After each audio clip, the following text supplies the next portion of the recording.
2019, Glendale, Arizona. Heat rising off the quiet residential blocks long before dawn, carrying that faint metallic stillness the desert holds when no one is awake to notice it. In a small house with a back door left ajar, a 14-year-old girl slipped into the dark with a backpack, a comic book, and a promise written in hurried handwriting. The first strange detail was not the note itself, but the absence of charges on omission so subtle, investigators would debate its meaning for years. By sunrise, the stillness was gone, replaced with a mother's panic, the thrum of patrol engines, and the first unanswered call to a phone already cooling in the morning heat. What followed was a search scattered across neighborhoods, servers, forums, and the quiet corners of a life that had been shifting in ways no one fully saw. As the investigation widened, it became clear that the hours before dawn held more weight than anyone wanted to admit. Subscribe to follow the unfolding of this case as it was lived slowly, quietly, and without any clear warning. When Alicia Navarro left her home on September 15, 2019, the sequence unfolded with a precision that didn't match her age. Investigators would later stand in the backyard, tracing the alignment of chairs she stacked beneath the fence, noting how cleanly the footprints pressed into the soil pointed outward, not back. Inside her room, things were deceptively normal. Long-sleeved shirts folded in comforting repetition, familiar items positioned exactly where she preferred them. But the gaps mattered more. Her silver iPhone 6 was gone. Her MacBook was gone. Her small Katia backpack was missing from its usual corner. She had taken body spray, makeup, and a single comic book demon in a bottle but left behind the chargers and the school laptop she relied on for structure. It created a contradiction. Investigators recognized immediately: preparation without sustainability, intention without long-term planning. By mid-morning, Glendale police were already documenting the entry and exit path, photographing the door, measuring the distance between chairs and fence line, and collecting the small patches of disturbed gravel beside the wall. A silver alert was issued within 24 hours, rare for someone her age, but warranted because Alicia's vulnerabilities made her absence dangerous in ways not visible from a distance. Neighbors were interviewed, camera systems were checked. Most recordings revealed only static and motion-triggered shadows, nothing that clearly resembled the slight frame of a young girl dressed in white inside the house. Investigators worked methodically through her digital spaces. Her Discord logs showed recent conversations with older teens and young adults. Her online gaming activity suggested a widening circle of voices, a community she spent long nights inside, where the cadence of conversation often drifted into something more private. The timeline formed a narrative: shifting interests, new clothing styles, a burner phone sighting weeks earlier at the mall.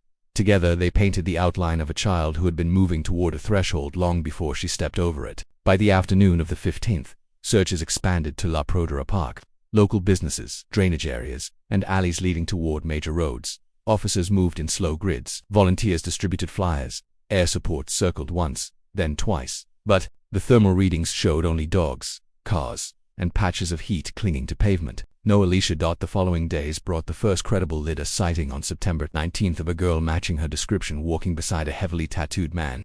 Jessica, her mother, went to the park herself, pacing the routes witnesses described. She watched the pathways, listened to ambient noise, and tried to imagine her daughter's steps, the sound of her vans on the concrete. The park felt wrong in its stillness, but no evidence was found, no backpack discarded, no shoe prints in the dust, no traceable direction of travel. Investigators maintained a steady, methodical pace, but the ground yielded nothing.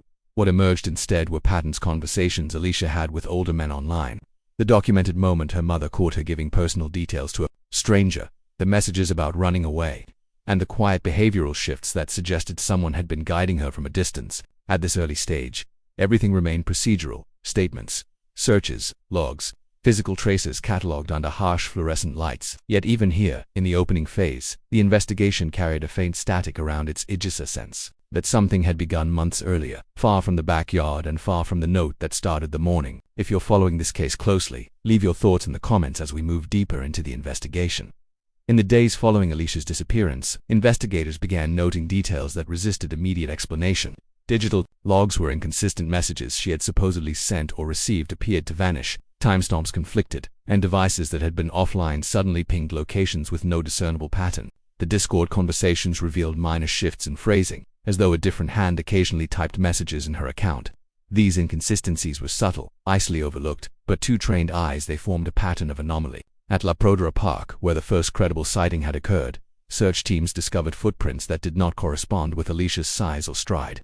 They seemed to belong to someone taller, heavier, yet they curved around obstacles in a way that suggested intimate knowledge of the terrain. Compass readings from the volunteers' devices occasionally fluctuated, shifting inexplicably in sections of the park. Radios intermittently emitted static bursts, voices cutting in and out. Though all signals were carefully monitored for interference, even the police dogs hesitated at certain locations, refusing to continue along otherwise clear paths, leaving their handlers uneasy. Reports from witnesses, although scarce, added layers of tension. One jogger recounted seeing a figure step from shadow into light and then vanish entirely as he approached. Another volunteer, scanning bushes with a flashlight, swore the rustling was too precise, almost deliberate. Inside Alicia's home, her abandoned laptop, when examined by forensic technicians, showed attempts to access accounts hours after her disappearance, traces of activity that could not be tied definitively to her. Investigators catalogued every anomaly meticulously. Each static spike, each errant footprint, and every irregular digital timestamp became part of the growing mosaic of uncertainty. It was clear that Alicia had not simply walked away.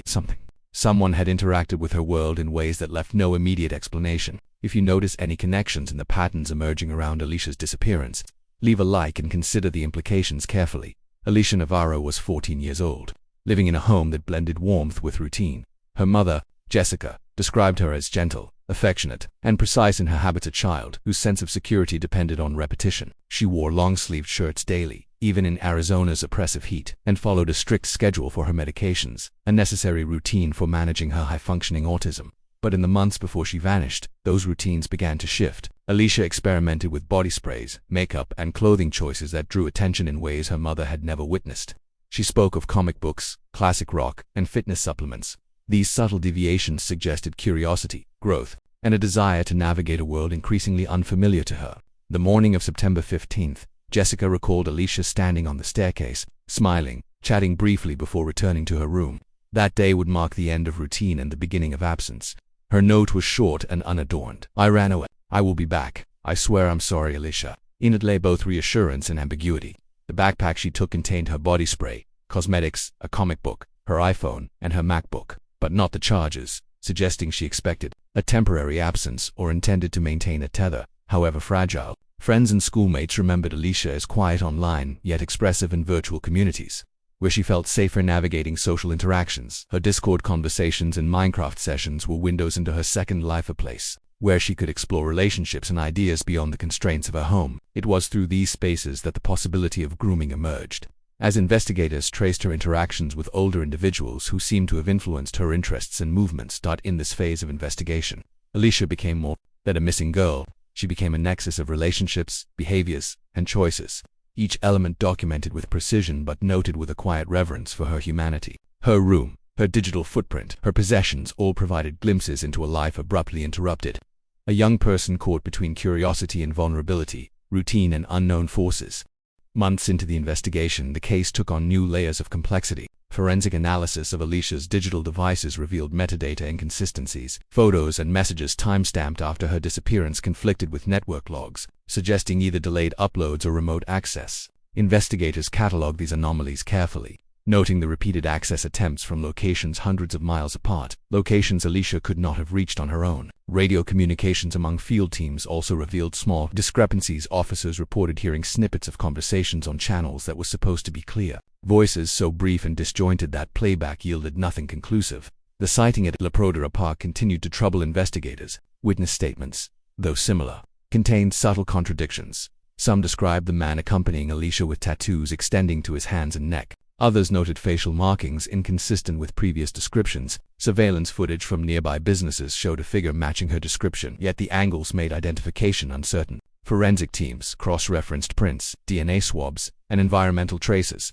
all of which led to a dead end. A breakthrough came when officers executed a search warrant on an apartment where Alicia had been residing with Edmund Davis years later. Among the items seized were 3 mobile phones, a laptop, and a gaming console. Davis was observed attempting to discard one phone into the trash as police arrived. Examination of these devices revealed images and messages that would later underpin charges against him for child sexual abuse. These discoveries, while factual and chilling, still left unanswered questions regarding Alicia's whereabouts during her initial disappearance. Evidence pointed to grooming and manipulation, digital and physical, but the path Alicia had taken remained indistinct. Multiple timelines, conflicting logs, and partial eyewitness accounts complicated the investigation, forcing authorities to navigate contradictions without certainty. The data was precise, forensic, and cold, but the human element remained opaque. For those following Alicia's story, Comment below if you have considered the connections between the digital anomalies and the physical traces left behind. Years passed between Alicia Navarro's disappearance and the moment she walked into a Montana police station, 18 years old, and asked to be removed from the missing persons list. The case that began in Glendale, Arizona, with a single note and an empty room had stretched across states, digital networks, and the shadowed corners of online communities. Investigators were left to reconcile months of digital anomalies, contradictory witness accounts, and the fragmented trail of physical evidence. Her mother, Jessica, remained a constant presence in the investigation. Posting flyers, leveraging social media, and working with non-profit organizations. The narrative of a girl who vanished without clear reason had become intertwined with the story of resilience and the pursuit of answers that never fully revealed themselves. Forensic logs, timestamps, and metadata all told pieces of the story, but the full path Alicia had traversed remained unresolved, existing between the measurable and the conjectured. Even now, small inconsistencies echo. Some devices still show activity that cannot be traced. Certain radio frequencies emit static at odd intervals. The footprints she left behind in Glendale have long since faded, but in photographic records, they appear to curve subtly, almost as if acknowledging the unknown. Subscribe to follow the ongoing developments and the pursuit of clarity in cases that defy simple resolution. The questions linger: who guided her steps, and how much of her journey remains unresolved? In the stillness of a quiet park, under a rising desert sun, the space where Alicia Navarro once walked remains undisturbed, yet charged with the faint trace of a story that refuses to end. And somewhere, in the margins of the evidence, the silence watches,